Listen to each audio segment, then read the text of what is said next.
নমস্কার বন্ধুরা, শুভ বিকেল। কেমন আছো সবাই? আশা করছি সবাই খুব ভালো আছো, কিন্তু আমরা ভালো নেই। কারণ আমার ছেলেটার তো শরীর খারাপ, তোমরা সবাই জানো। তো সেই কারণে ছেলেকে নিয়ে বেরিয়ে পড়েছি। এখন বাজে 3:30। ওকে পড়াতে আসবে। পড়ানো হয়ে গেলে 5টার সময় নাম লেখানো আছে, ডাক্তারবাবু আসবে, ওনাকে দেখাবো। রিপোর্ট করিয়েছি, সেটা দেখাবো। তো চলো এখন দিদির বাড়ি চলে যাই। আর দেখো, এই দিদির বাড়ি চলে এলাম। আর ছেলেদেরকে পড়াতে এসেছে, তারা পড়তে বসেছে, আর আমি শাড়ির ঘরে চলে এলাম।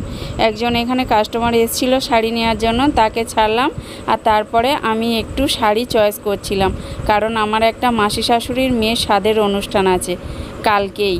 তো সেই কারণে আমাদের নিমন্ত্রণ আছে, তো সেখানে আমার কিছু তো উপহার দেওয়া উচিত। তো সেই জন্য আমি একটা শাড়ি এখানে পছন্দ করছিলাম দেওয়ার জন্য। আর আমার মামা শ্বশুরদেরও নিমন্ত্রণ আছে। তো আমার মামি শাশুড়ি বলেছে যে তানার জন্য আমার একটা ভালো ছাপা শাড়ি যেন আমি চয়েস করে নিয়ে যাই। তো দেখো, এই যে এটা হলো টিস্যু হ্যান্ডলুম। এটা প্রচুর ডিমান্ড, আমি অনেক বিক্রি করেছি, আবার নতুন কিছু ঢুকেছে।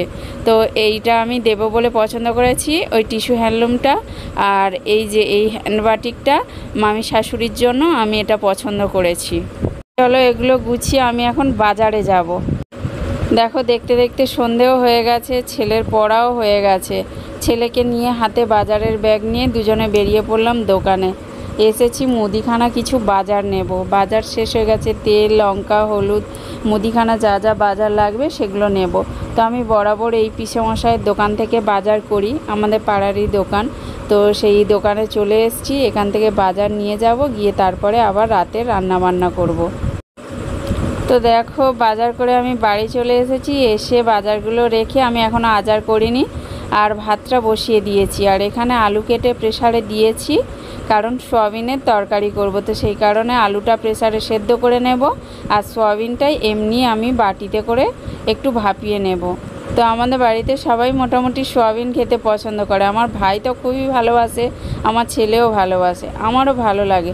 তো সেই কারণে 200 গ্রাম সোয়াবিন সবটা ভিজিয়ে দিলাম, দিয়ে এবার এটা একটু গ্যাসে বসিয়ে দেবো। একটু ফুটে গেলে তারপরে নামিয়ে নেব।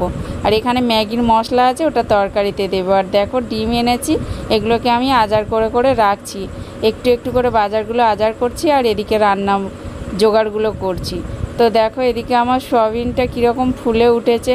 তো ওটাকে নামিয়ে ভালো করে ঠান্ডা জল দিয়ে ধুয়ে আমি একদম চিপে জলটা বের করে দেব। তো সোয়াবিনটা নামিয়ে আমি কড়াই বসিয়ে দিয়েছি, আর তেল দিয়ে দিয়েছি। তেলটা গরম হোক, আর আমি ততক্ষণে সোয়াবিনগুলো ঠান্ডা জল দিয়ে ভালো করে ধুয়ে নিয়ে চিপে চিপে জলগুলোকে আমি বের করে নিচ্ছি। বারবার করে ঠান্ডা জল দিয়ে ধুয়ে চিপে জলটা বের করে দিলে ওর যে কাঁচা একটা গন্ধ থাকে, সেই গন্ধটা আর থাকে না, তাহলে ভাজতেও সুবিধা হয়। আজকে হাতে একটু সময় আছে, তাড়াতাড়ি রান্নাটা করে নিই, আর তারপরে ছেলেকে একটু পড়াতে বসবো। কারণ আমার কদিন কাজের চাপ ছিল, সেইভাবে পড়াতে পারিনি। তো আজকেও কাজ আছে এখন, তবে অত চাপের কাজটা নেই, কাজ আছে, করতে হবে। তো দেখো, এদিকে আমার ভাত হয়ে গেছে, আর এদিকে তরকারিও হয়ে গেছে। তো খেতে এখন একটু দেরি আছে, চলো সঙ্গীতকে একটু পড়তে বসাই। তো একটু পড়িয়ে নিই, তারপরে খাইয়ে ওকে ঘুম পাড়িয়ে দেবো তাড়াতাড়ি। কারণ কালকে সকালবেলা অন্য একটা ডাক্তার দেখাবো বলে সিদ্ধান্ত নিয়েছি, সেটা হলো ডায়মন্ড হারবার। ওখানে আমার মামা শাশুড়ি থাকে। তো উনি বলেছে আমার মামা শাশুড়ির ছেলে ও গিয়ে নাম লিখিয়ে রাখবে, আর তারপরে আমি যাব ডাক্তার দেখাতে। তো চলো, আজকের ভিডিওটাও তাহলে এখানে শেষ করছি। দেখা হবে পরের আরেকটি ভিডিওতে খুব তাড়াতাড়ি। ততক্ষণের জন্য সবাই ভালো থেকো, সুস্থ থেকো। আর আমার ছেলের জন্য সবাই একটু প্রার্থনা করো, ও যেন ভালো থাকে, ওর রিপোর্ট যেন খুব ভালো হয়।